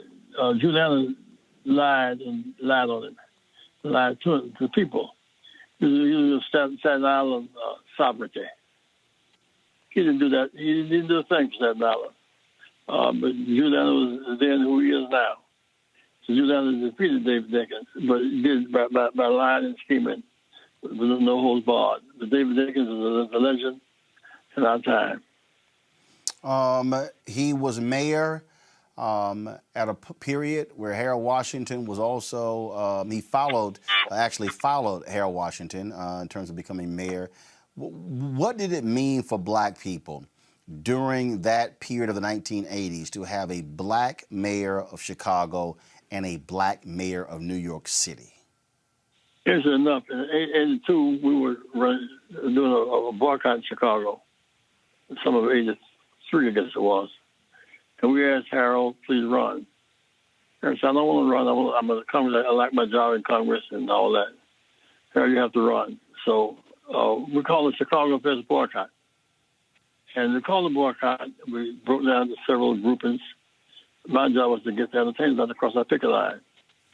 Stevie wanted to sign not to cross the picket line. They sued Stevie. Stevie took the suit. He didn't cross the picket line. Other artists began to not cross the picket line.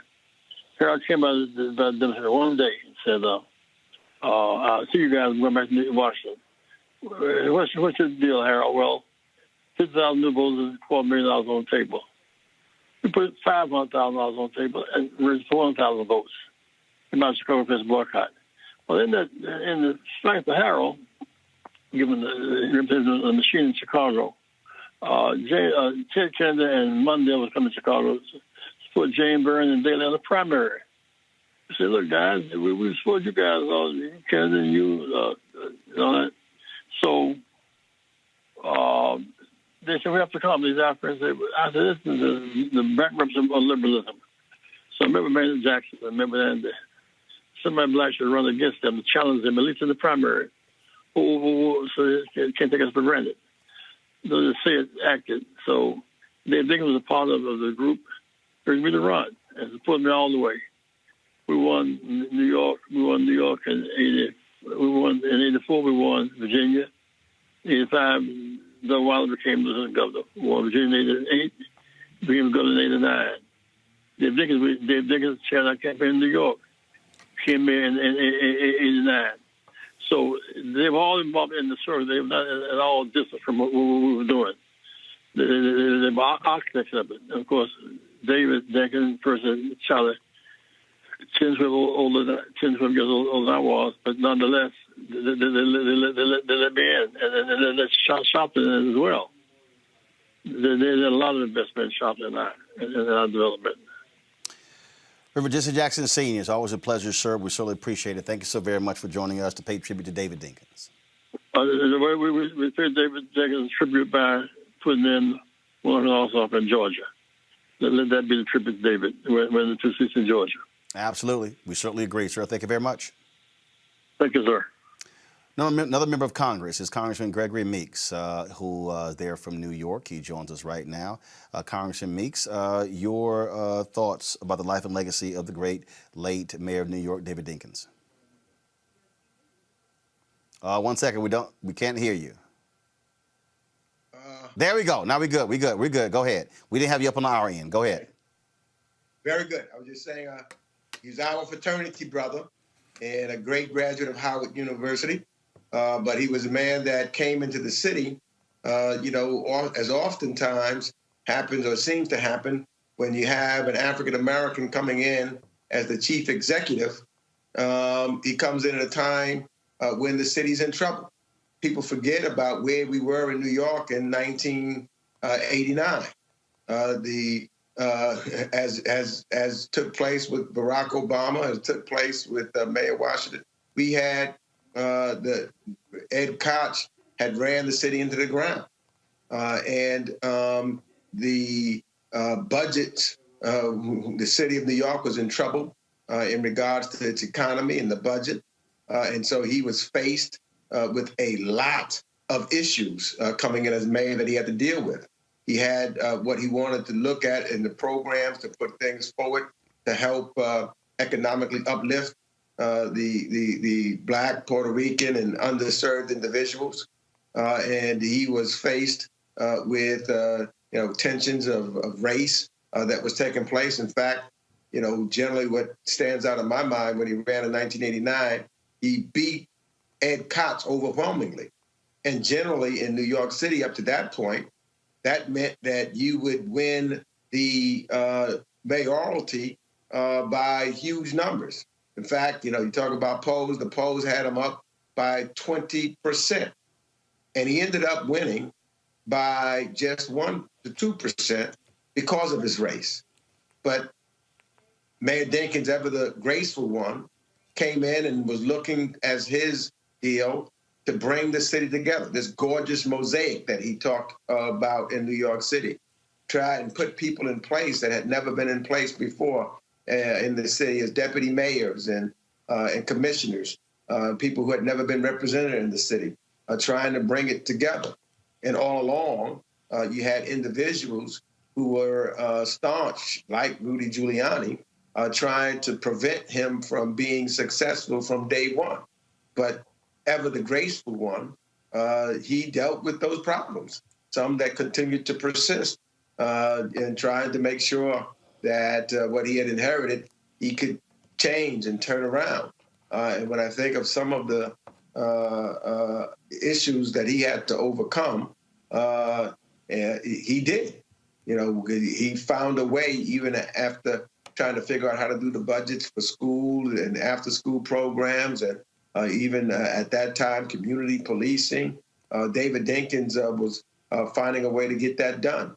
And he also did it, he always did it with such grace and humility, like had never been seen before, very much different than his predecessor or his successor. I can always remember David loved young people. No matter where he went, he would make sure that he would take care or do things for young people. I got elected to the state assembly in 1992. David was still the mayor, and we ended up having a program to deal with young people, and we named it the David N. Dinkins Community Center because of David. And he came out as mayor, gracefully to make sure that whatever he could do to be helpful to the people in Far Rockaway, Queens at that time, that he could give them a hand up, and he did.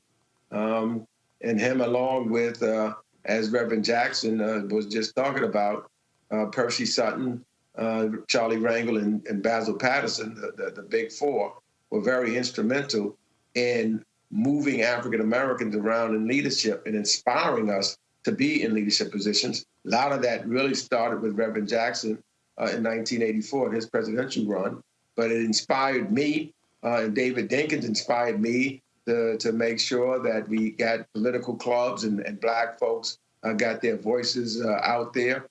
He is an individual after he left the mayoralty. He continued to be one I know of which I personally would lean on and call when I had issues or questions. And he always was an individual who was graceful and would make a comment that would be very, very helpful. So I think history will show that at the time that he was mayor, he was an individual that did what was necessary to try to hold this city together, given the individuals and the odds of people who were trying to make sure they would push back against his leadership. Congressman Gregory Meeks, we certainly appreciate it, sir. Thanks for sharing your thoughts about David Dinkins on Roland Martin Unfiltered. Thank you, my brother. Thank you very much. New York State Senator Brian Benjamin joins us right now. Senator Benjamin, how you doing? I'm doing well, Roland. How are you? Good. Doing great. You another one of the young guns who followed in the footsteps of David Dinkins. Just share with folks your thoughts about him and life and legacy after he passed away last night at the age of 93. I know it's very sad. One of the things that I was listening to Congressman Meeks just speak. One of the things that I really benefited from was being here in Harlem, and he was always present. We were part of a social club, and we would always meet, and he would have me come sit down next to him, and he'd always say to me, listen, you represent Black people, you represent Harlem. You need to be respectful. You need to be honest. You need to be thoughtful, because what you do matters, and people are watching you. And I just think, he was so interested in us being civil and us being able to share ideas in a way that was respectful. He always would say, just because people are mean to you doesn't mean you need to be mean to them. And, I just really am just honored to have known him. The way he always just sort of brought me in. And I agree. I mean, he loved the next generation. You would think I was his son, the way he used to speak to me sometimes. And, I remember last year in the African American Day Parade, him and Congressman Rangel were sitting in the car, and he pointed to me and said, you come sit down with us, and put me in the car. It was like the honor of my life to be driving down 125th Street and Adam Plain Powell with the legendary leaders of Harlem, and just being embraced and knowing that, they believe in me and he believed in me. It meant the world, and it means the world for so many other people. And I try to be someone who doesn't get caught up in the nasty politics and the Trump era that, thank God, we're going to get over. David Dinkins really embodied civility and true gentlemanship, and he really felt strongly that Black men should have a certain decorum and a certain way of communicating and push back against these stereotypes that people try to place on us. And as someone who is, looking to run citywide and those kind of things, David Dinkins created that conversation of Blacks being able to win citywide. And so we're all indebted to him, and he's changed politics forever because of his presence. All right, Senator Brian Benjamin, we certainly appreciate it, man. Thank you so very much for joining us, sharing your thoughts about David Dinkins. Thank you so much. I appreciate it. Thanks a bunch. Folks, this is the statement that Bill Clinton put out today. He said, Hillary and I mourn the passing of our friend David Dinkins, an extraordinary public servant whose lifetime of work made New York fair, better, and stronger. He was calm on the outside and burned with a passion on the inside. In the face of rising crime and a national recession, he raised taxes to hire police officers, began the community policing initiative that would lead to much safer streets, started primary care clinics, kept schools open late to provide more opportunities for children, and supported the most vulnerable by improving low-income housing from the first time we met until our last conversation just a few weeks ago. He never stopped loving New York and celebrating its gorgeous mosaic. Hillary and I will always be grateful for his unfailing kindness and support, beginning with his welcome to New York for the 1992 Democratic National Convention, and including the gift of introducing us to his friend, Nelson Mandela. Our prayers are with David's children, his entire family, and the many people he inspired with his service and life of grace and gratitude. That is a statement from former President Bill Clinton with regards to the passing of David Dinkins. Folks, we also had opportunity to speak with Congressman Hakeem Jeffries of New York, who also, of course, leads the House Democratic Caucus. And here is that conversation right here. Certainly have lost a titan in David Dinkins, the first Black and the only Black mayor of New York City. For folks who are not from New York City, what did he mean to African Americans, to the city, for him ascending to be mayor of New York? David Dinkins was elected during a time of great turmoil and racial strife here in New York City. We were dealing with the crack cocaine epidemic. There had been several high-profile racial incidents, including in the midst of that 1989 campaign, the murder of a young African-American man named Yusef Hawkins in a predominantly white neighborhood in Bensonhurst that sparked an outcry here in New York City and across the country. And so David Dinkins was elected in that context as a healer, as someone who could bring the gorgeous mosaic of New York City together and move us through the trials and tribulations that we were confronting. Of course, his election as an African-American man, the first person and only person in the history of the city as an African-American to be elected as mayor, was groundbreaking and trailblazing and inspired an entire generation of folks to pursue public service here in the city of New York. The thing that jumps out that people don't quite understand is that before he becomes mayor, it really was this group of individuals, 4 individuals, African Americans, who really were the power brokers, who really usher in a whole new wave of leadership, not just politically, but also economically for African Americans in New York? That's absolutely correct. They were referred to here in New York City as the Gang of 4. Percy Suttons, Basil Patterson, Charlie Rangel, and David Dinkins, who rose to prominence initially in the 1960s when they were elected around the same time to the state legislature, either as a state senator, initially that was Percy Sutton, and then Basil Patterson, and to the New York State Assembly, Charlie Rangel and David Dinkins. They then went on to serve in a variety of different capacities, and of course, the legendary Charlie Rangel eventually became the first African-American chair of the Powerful Ways and Means Committee, and David Dinkins went on to be the first Black mayor. They signified a new moment of progress for not just Harlem, and that's the community that they came out of, but African Americans throughout the city of New York, and in many ways inspired people toward political and economic empowerment throughout the nation. One of the things that I saw online that when you compare sort of David Dinkins and Rudy Giuliani to Barack Obama and Donald Trump, and that is, I always say, Black success always followed by white backlash. David Dinkins had to deal with rampant racism, especially from the New York Police Department. Jimmy Breslin described this vicious 10,000 people march, largely led by cops, where there was just massive racism being spewed out. And that is what propelled Rudy Giuliani into the mayor's office after he lost to David Dinkins the first time. You look at, again, Trump following Barack Obama. There are parallels between those two.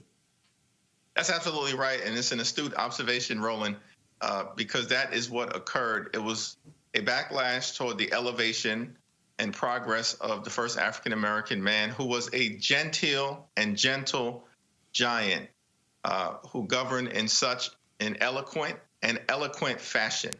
The notion that there would be a backlash to David Dinkins, of all people, tells you what you need to know. That particular anti-Dinkins rally that was out of hand and that many observers actually called a police riot at the time, including Jimmy Breslin, I believe, made clear that while we had come a long way in the city of New York, we still had a long way to go.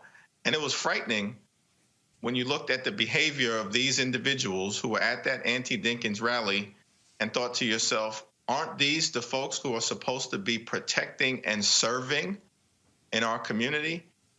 That so-called rally took place to protest the Dinkins administration effort to establish a civilian complaint review board to begin to address the type of police brutality and abuse of force that we obviously continue to experience today.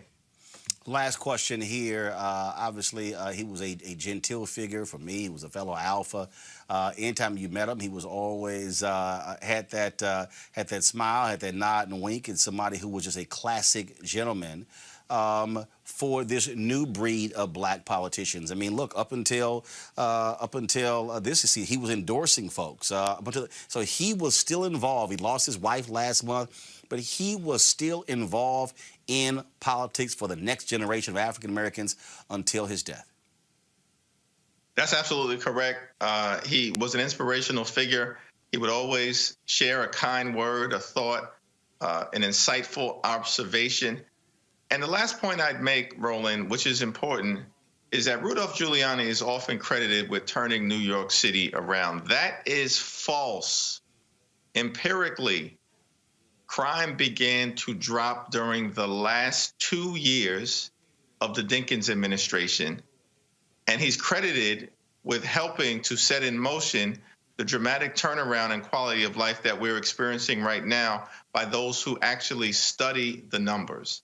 It was David Dinkins who went to the legislature and got enacted his Safe Streets, Safe City program which is the foundation, as even former Police Commissioner Bill Bratton indicated, the foundation for the dramatic turnaround in crime that began to occur in the 1990s. David Dinkins got it started.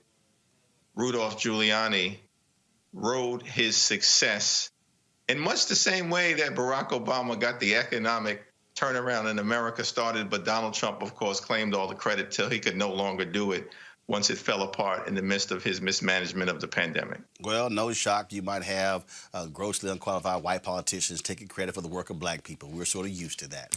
Congressman Hakeem Jeffries of New York, we certainly appreciate it. Thanks a lot. Thank you, Roland. All right, sir, we're clear. Folks, Thanks a lot. This is the front page of the New York Times the day after he won. And in fact, it was a huge day because not only historically, Julian, was it about David Dinkins winning that day, Doug Wilder on the same day was elected governor of Virginia. Is Julian there? I'm here. Go ahead, right ahead. Victories on both. I'm here. Can you hear me? Yes, yeah, go ahead. Okay. Amazing victories on both counts. And Roland, great to see that headline. I remember that day and just remember how happy we all were for both men who basically were the best of black politics. As everyone has said, David Dinkins always just carried himself with such dignity. And Doug Wilder the same. You never see these guys with jeans on. They were always well-dressed, well-spoken, and lots of time for young people. So we have seen so many milestones. I'm so glad you had Reverend Jackson on, and glad that Brother Meeks raised the issue of 1984, when Reverend ran for president, gave that wonderful speech, God Ain't Finished With Me Yet, in San Francisco. I was there. I was a Jackson delegate. But in any case, Reverend Jackson really started this tide of black people getting into politics. And he laid the groundwork for President Obama and for so many more. And he also emboldened us. And I don't think of the word emboldened in the same sentence as David Dinkins. I think that just the fact of him emboldened us. Young brothers could look at him and say, if he could do it, so can I. And so there's Hakeem Jeffries. There's so many others. It's exciting to reflect on that moment in time and to just think about where we've been and prayerfully where we're going. Kelly, you're sitting here. You earlier said it's before your time, so I take it this is a history class that you're enduring. Living history, for sure. Obviously, I am aware of some things regarding political history and Black people's role in American politics, but hearing firsthand accounts this evening through your show is definitely eye-opening and something that I treasure because if it weren't for your show, frankly, this kind of news, this story that is newsworthy would not be broadcast right now. So I definitely appreciate this broadcast. I appreciate this program. But more importantly, I appreciate those who are still here to tell the story. Obviously, Mayor Dinkins got his flowers while he was alive, but it is sweet to see people giving him his flowers even post-life, for sure. Folks, again, in this interview with the Visionary Project, this is what David Dinkins had to say about losing the mayoral race to Rudy Giuliani. I sometimes say to people that if one were to lose an election by one vote in a small town, or better yet, win an election by one vote in a small town, and you walk the main street the next day, each person you meet will claim to be that vote that elected you. Say, I voted for you, I elected you, you won by one vote. The votes are sort of fungible, and it's hard to tell what did what. Now, there was an item on the ballot to permit Staten Island to secede from the rest of the city. That achieved ballot status because Mel Miller, who was then the Speaker of the Assembly, and the Assembly was controlled by Democrats, permitted it to pass. The Senate, of course, passed it because they were favorable to Staten Island's wishes. Mario Cuomo, the governor, signed it, which permitted it to then be on the ballot. And I came out of Staten Island 40,000 votes behind Rudolph Giuliani.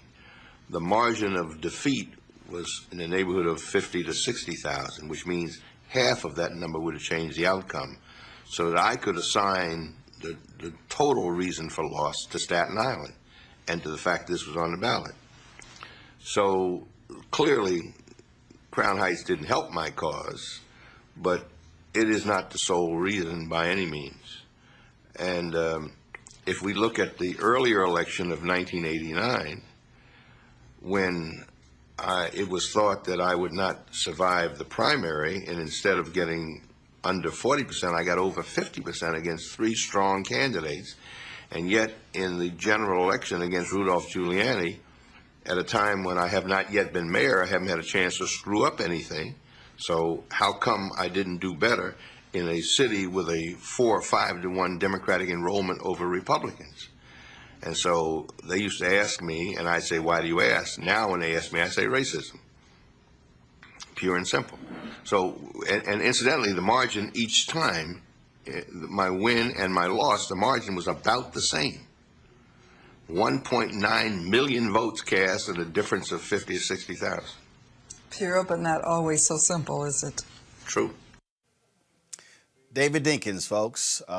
David Dinkins passed away last night at the age of 93, the first and only black mayor of the city of New York. He was a significant figure in the history of American politics, a significant figure in the history of black politics in this country.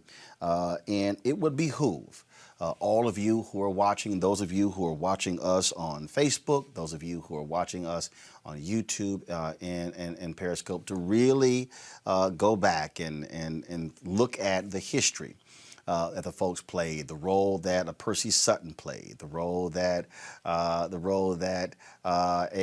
Charlie Rangel played, the role that a David Dinkins played, the role that so many individuals have played in these cities, whether it's New York or Chicago or Atlanta or Washington, D.C., because to understand how we got to today in our political history, you cannot ignore what happened before.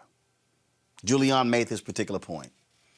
And one of the reasons why we reach out to Reverend Jesse Jackson Sr., an individual who is battling Parkinson's and has good days, has bad days, it's because there is no Barack Obama. There is no Obama. Obama is not on a book tour without a Jesse Jackson Sr. There's no Jesse Jackson Sr. unless there's a Harold Washington. There's no David Dinkins without a Charlie Rangel, without Adam Clayton Powell Jr. No one just all of a sudden wakes up and then they walk into a position. There are those before them who made it possible. You heard Ambassador Andrew Young say on our show that he became mayor of Atlanta after Maynard Jackson served 2 terms. What we have to understand, this generation, is that just because you were born yesterday does not mean that you have no understanding of what took place before you got here.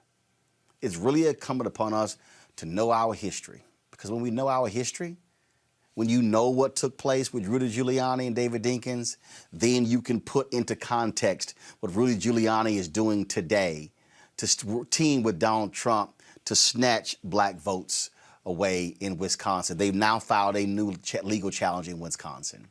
They failed all over the country. They failed in Atlanta. They failed in Philadelphia. They failed in Detroit. But you need to understand who they were then to understand who they are now. And so that's why we took the last hour to pay tribute to David Dinkins. We could have easily done it for 15 to 20 minutes. But the reality is it's important for us to share these stories with a whole new generation of folks who didn't know. And you can go to my iPad here, and certainly for me, he was an Alpha brother. He was a life member. So am I. It was always great to see him. It was always great to talk to him. And he now transitions to the Omega chapter And we thank him for his life, for his service. As I said, his wife Joyce, of 53 years, she passed away. She passed away last month, just a month ago. And now he is no longer with us as well. We'll be back on Roland Martin Unfiltered.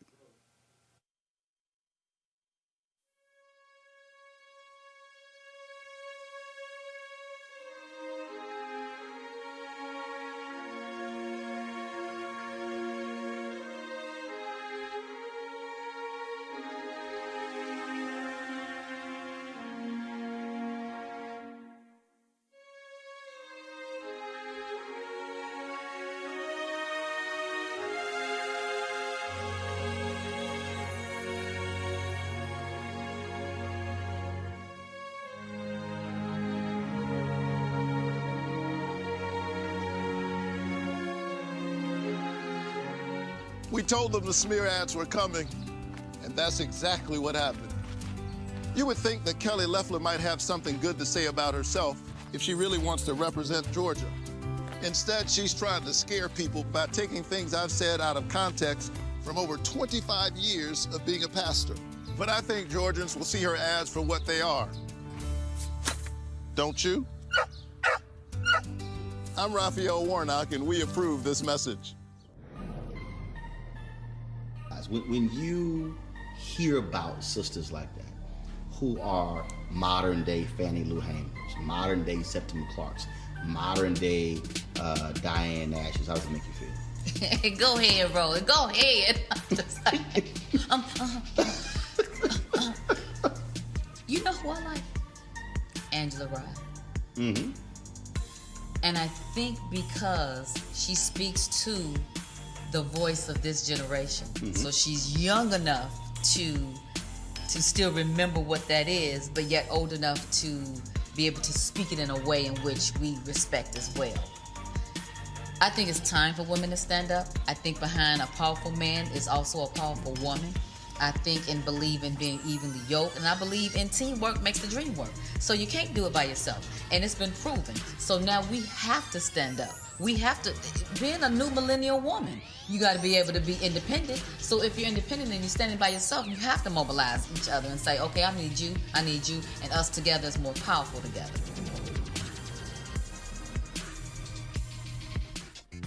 You are watching Roland Martin, and I'm on his show today. And it's, what, huh? We should have some cue cards. Hey, what's up, y'all? It's your boy, Jacob Lattimore, and you're now watching Roland Martin right now.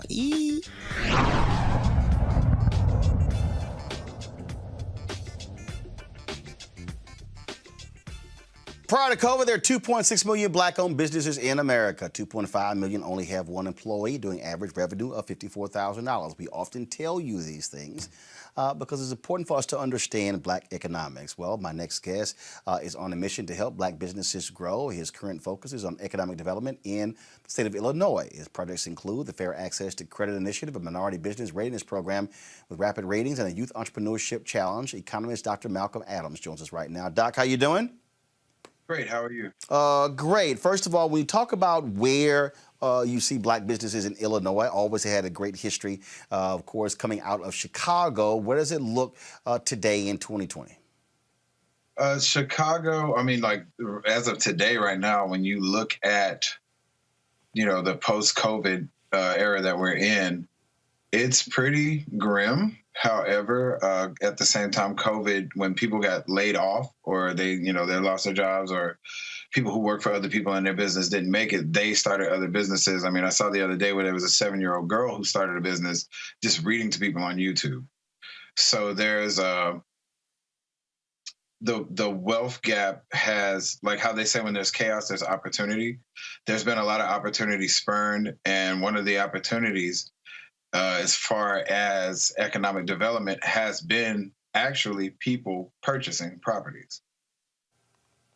So when we talk about, obviously you're speaking of real estate there, and so are we seeing actual growth Again, we know historically, we can talk about hair care products. We can talk about Reggio's Pizza. We can talk about Johnson Publishing Company. We can go on and on and on. Of course, now when you talk about Loop Capital with Jim Reynolds, we can talk about Era Capital Management, John Rogers as well. But are we seeing really the next wave of black businesses in Chicago and Illinois with capacity? Or are we basically recreating the wheel again, which is part of the problem for African Americans, that we don't see the multiple generation of big business growth? It sort of starts and stops. Really, we wouldn't really have to recreate the wheel. What has actually been happening with, you have the Black Chamber of Commerce, what's actually been taking place is there rose the opportunity to actually strengthen black businesses by giving rise to what was necessary, during the Jim Crow era, right after slavery ended. Like, entrepreneurship has happened out of necessity is what's happening. And when you look at even businesses being started or being strengthened, in order to strengthen, like, no business can scale without people. So you have to have job creation. So again, right. But you have a business, you're creating the job creation. But what I'm saying is, what are we seeing there and the program that you're doing? Are we seeing the development? Are we seeing the growth? Are we seeing them build? And who's actually doing it? What are we seeing?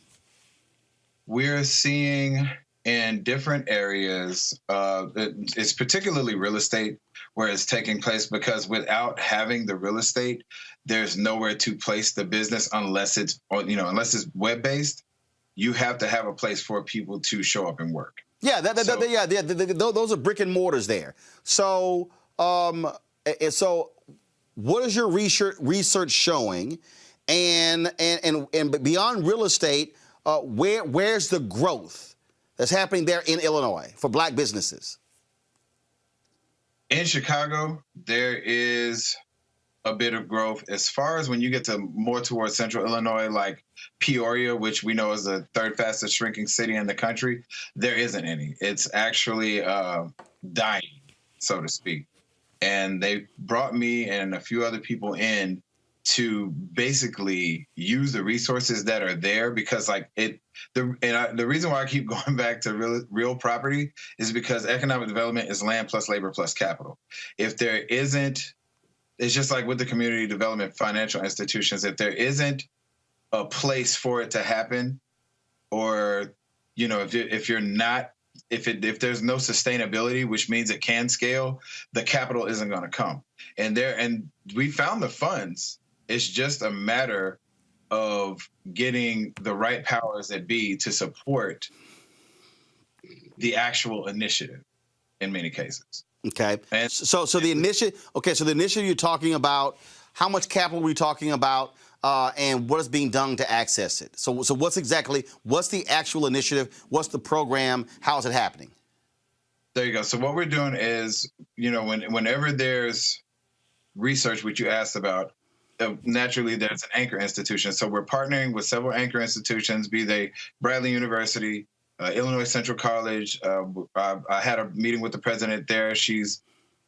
I'm not going to say publicly that there's absolute buy-in, but it's in review, and a few other things, because they do have the agro lab. And if you go outside of any city in Illinois, you're looking at farmland, period. So the best thing to do there was to come up with an agro tech program, because everything's going towards tech, and you have the land, the farmland there, and that resource, and it's mineral rich, because in many areas it's right on water, especially when you get closer to the Great Lakes or the Illinois River. So with that, we were able to get certain businesses to come in, like Precision Planting, which is basically Central Illinois' Silicon Valley, to pay more attention to involving programs that are already there, kind of doubling down on what was working before COVID actually hit, instead of trying to reinvent the wheel. Where can folks get more information on the initiative? The Illinois State Black Chamber of Commerce website, ibcc.org. They can contact me directly, and there are a few articles out on it. let's see. There's also going to be an event here very soon in Central Illinois. We're actually planning it right now. Most likely it's going to have to happen online. Yeah, that's fine. That's fine. So we'll simply see if we go to the website where they can get more information about that. Again, so the Illinois Black Chamber of Commerce website. Yes. Okay, Dr. Malcolm Adams, we appreciate it, man. Thanks a lot. Thank you. You know what time it is. No charcoal grills are allowed. I'm white. I got you, bro. Illegally selling water without a permit On my property. Whoa! Hey! Give us your right. You don't live here. I'm uncomfortable. So, you know, these Trump people are really losing their mind. Like, losing their mind. Here's this crazy fool out of New York who just can't handle he lost. Good morning, we the people. Who's ready to go to Washington, D.C. tomorrow? Huh? Who's going? Show of hands. Put it underneath my post. Who's going to Washington, D.C.? Because the media don't get to call a fucking election. We the people voted. We the people get to pick our president. Okay? So this is coming to an end with the fraud and the corruption and everything on the left. Because I told you, I warned you, that a vote for Biden is a vote for Obama's third term. Did you hear Chuck the fucking Schmuck Schumer? Let's change America. That's what you get. That's what all you motherfuckers on the left get for voting. For voting for fucking Biden. Okay? We know he didn't win legally. We know he didn't. We know about the stealing and the corruption and slur of the House. You can keep watching Fox fucking News because we don't watch it no more, okay? Trump 2020, motherfucker. Fuck out of here because I'm going tomorrow and my voice will be heard and I will be passing out letters. Julian, these people are a little unhinged. And here's the deal, Julian, I don't want to be driving behind this woman. I mean, it's a wonder that she was able to keep her car straight. I was cracking up. First of all, she had a filthier mouth than anybody I know. I mean, filthy. And secondly, you know, Chuck Schumer, she has to go there. But the driving part is really rolling. That does take the cake. Who drives with one hand? And who's holding the phone or recording this or something? She's really crazy. But, you know, you said crazy-ass white people and you found one. I'm telling you right now, Kelly, I keep trying to tell these people. Anthony Scaramucci tweeted, Trumpism is over. No, it's not. Trumpism is now the Republican Party. They have melded together. These folk ain't going away. They are nuts.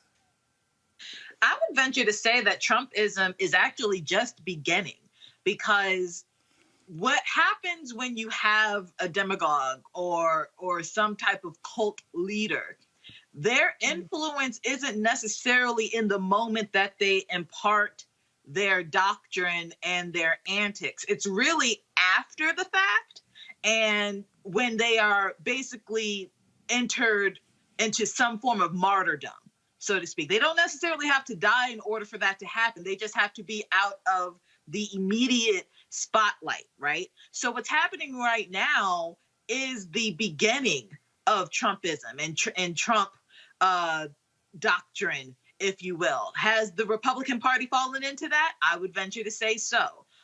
If anything, they will be the vehicle to keep perpetuating said Trump doctrine and Trumpisms and the like. So if anything, this lady is actually kind of falling in lockstep with the plan, whether it's proverbial or otherwise, to keep that message going and to keep Trump alive and relevant and viable in the minds of so many other obviously ignorant people. But what I'm saying, Julian, we have to understand, this is not about Trumpism. Trumpism is the Republican Party. We need to understand these people are not going to go away. They're going to be driving Republican Party politics. So all of these Democrats, Joe Biden always talk about back to normal or, hey, once Trump goes away, Republicans are going to return the way they used to. No, they're not. This is going, if you thought Sarah Palin began the craziness and then Trump then comes in, crazy is about to follow. Folks simply better brace for it. You know, Kelly is right about Trump not going away. What we have to look at, he keeps saying he's going to run in 2024. First of all, he better pray that he's still alive in 2024. But in any case, he says he's going to run. So he's raising money, however, to theoretically challenge Wisconsin. I mean, he's been doing all these challenges. Now, if you look at the fine print of the stuff that he's sending out, these emails, the money is going to him. I mean, it's going to his next campaign. It's not going to count, to go to challenge ballots. So he is basically ginning up his base. And so you saw that crazy lady. There are millions of her.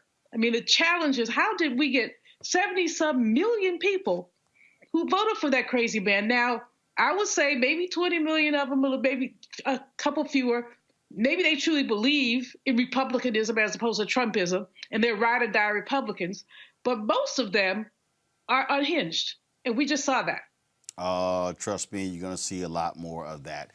Kelly, Julian, and Michael had to go. I certainly appreciate y'all joining us today on Roland Martin Unfiltered. All right, folks, if y'all want to support what we do, please do so by joining our Bring the Funk fan club. Every dollar you give goes to support this show, the work that we do, the gear that we buy, the staff that we hire, and really trying to do this here. Look, these other networks, a few of these networks, they've done David Dinkins tributes, 5-10 minutes. But look, we want to be able to honor our own. That's why we have this show doing that 1 hour tribute. That's why this matters. You can support us by going to Cash App, $RM Unfiltered, PayPal.me/R Martin Unfiltered, Venmo.com/RM Unfiltered. You can send a money order to New Vision Media, NU Vision Media, Inc., 1625 K Street Northwest, Suite 400, Washington, D.C., 2006. You can also support us via Zelle by sending an email, roland@rolandsmartin.com. If you want to do the memberships for us right here on YouTube and Facebook, you can do the same thing as well. All right, folks, I shall see you guys tomorrow. Have an absolutely great evening.